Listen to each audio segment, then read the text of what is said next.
I don't know if you've noticed when we chant the sutta, the analysis of the path, like we did last night, the longest section is right concentration.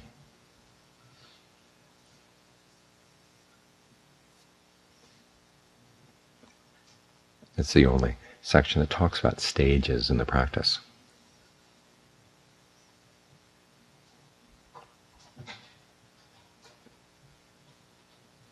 And it gives a fairly detailed map of the different elements in each stage.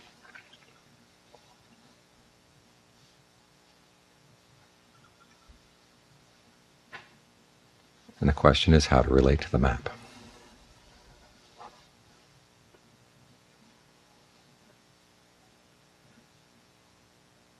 Because it's easy to say, well, there's this ingredient and there's that ingredient. And so you pull the different ingredients together and hope that what you've got is a state of jhana.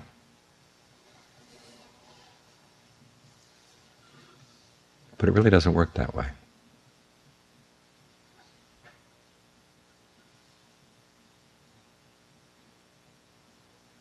It's like being told that durian tastes a little bit like garlic, a little bit like onions, a little bit like custard.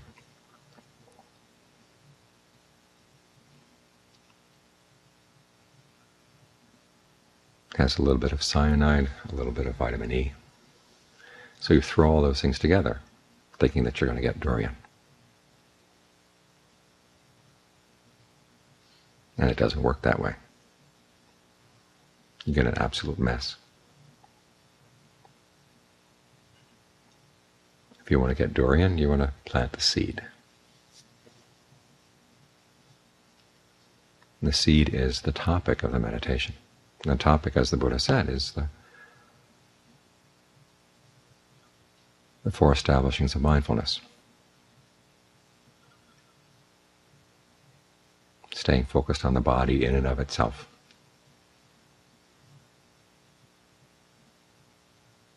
Ardent, alert, and mindful, putting aside greed and distress with reference to the world.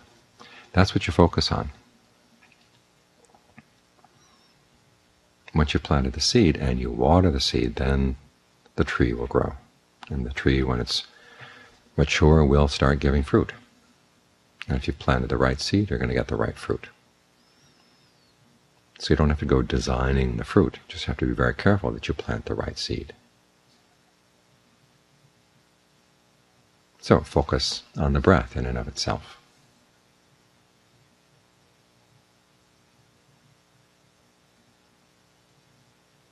Then as you're focusing on the breath, put aside any sensual passions. There's the phrase in the description of jhana, secluded from sensuality. Some people interpret that as being secluded from sensual pleasures. You have to find a place that's unpleasant to go, or a place that's very boring. That's not what the Buddha means.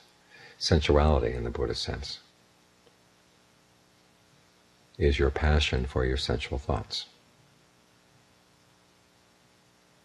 So you're not trying to close off any contact with outside senses, and you're not trying to put yourself in a dull, boring place. It's more an internal seclusion. If you see any sensual passion that comes up, you put it aside. This is where the analysis of the body into different parts comes in. It comes in handy right here because you can notice if there's anything in, say, in a body that's got you lusting for it. Well, think about all the other things that are in the body that are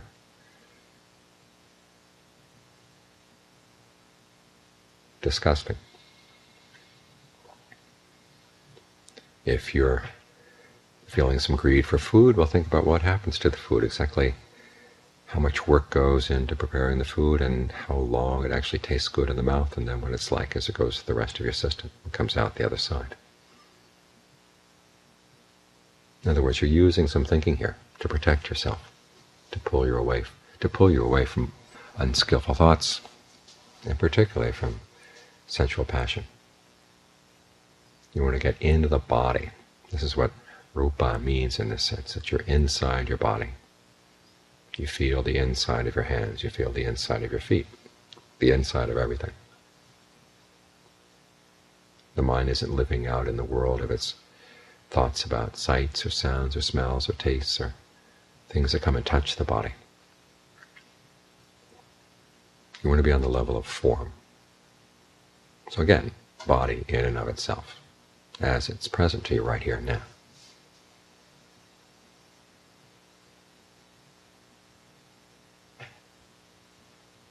And as you're alert and mindful, you want to use your alertness, use your mindfulness in a skillful way. In other words, notice how the breath feels.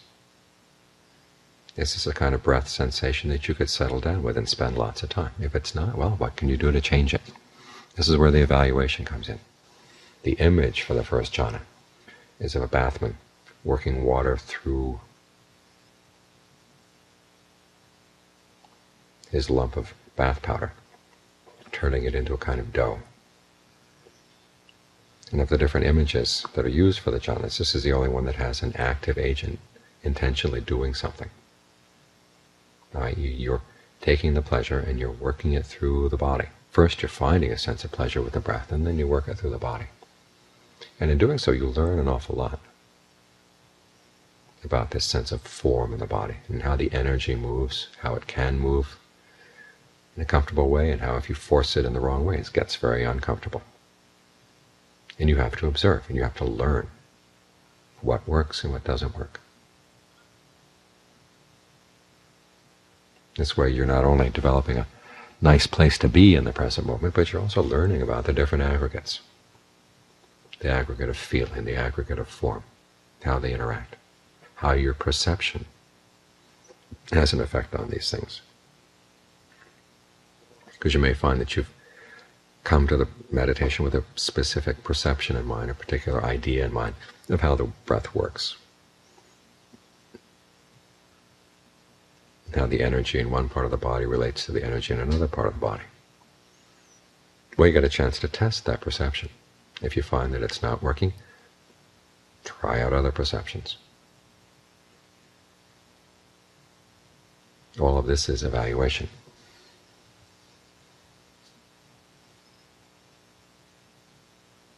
So when you've got the right focal point, you're evaluating it properly, you're keeping that specific topic in mind as continually as you can. You've got all the causal factors that can get you into right concentration.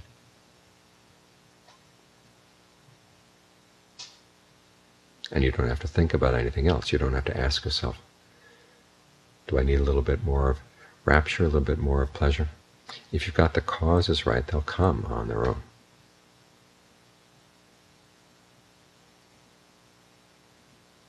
The pleasure will come as a sense of ease. The rapture can come in many different forms. In some cases it's simply a sense of refreshment, lightness in the body. Other times it's more intense. But again, your main concern is to stick with the causes. You don't want to go out and redesigning the fruit, or painting the fruit, or squeezing the fruit, or pulling on it. Focus on the causes, and the fruit will come of its own.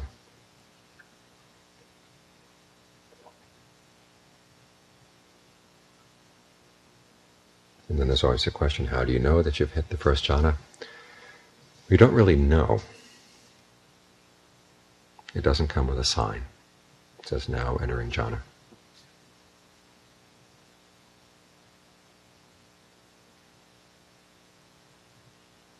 When you find the mind in a state that feels really good, feels comfortable, many times it's a sense of coming home. Put a post-it note on it. This might be something important. In other words, you apply a label to it, but at the same time you realize you're not really familiar with the territory yet. So you don't want to be too quick to incise things in marble.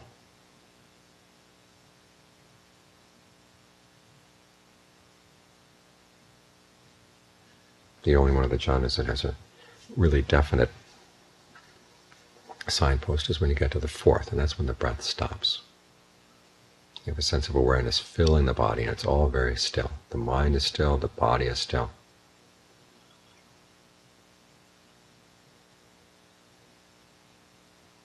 and everything's perfectly balanced. Okay, at that point you know you hit the fourth jhana, and you can put a stronger note there. Then you can look back at the various stages you've been through. You might want to have to rearrange the notes a little bit. Or you find that you've got more than 4 steps coming in. There are passages in the canon that talk about 5 steps. Others that talk about 3.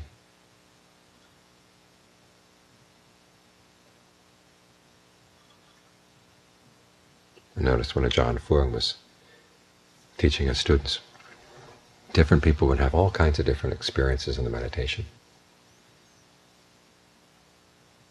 until they got to that one point where everything was very still in the body. The breath finally stopped. Breath energy was filling the body. Everything felt very connected and very bright, not necessarily with a light, but with a sense of a real clarity.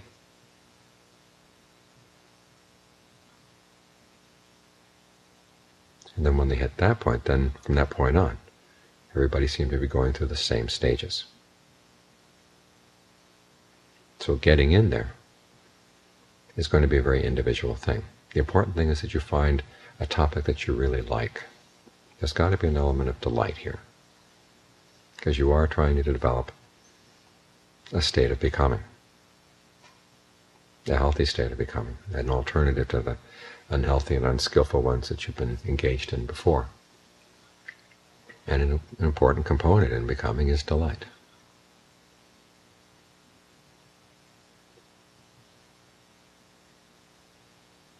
Because the right concentration, when you have a strong sense of ease here, that's the only way that you're going to be able to pull yourself away from the temptation to keep falling back to your old sensual indulgences. The Buddha said at one point that even though you may have a right understanding about the drawbacks of sensuality, if you haven't had any access to the kind of pleasure and rapture that jhana can provide, you're always going to be tempted to go back. So simple insight on its own is not enough to pull you away from those temptations. You need something else to provide the mind with a sense of well-being. And this is what right concentration provides. There's a nice sutta where it talks about a bull elephant who wants to go down to the river and bathe alone, but when he lives with the elephant herd,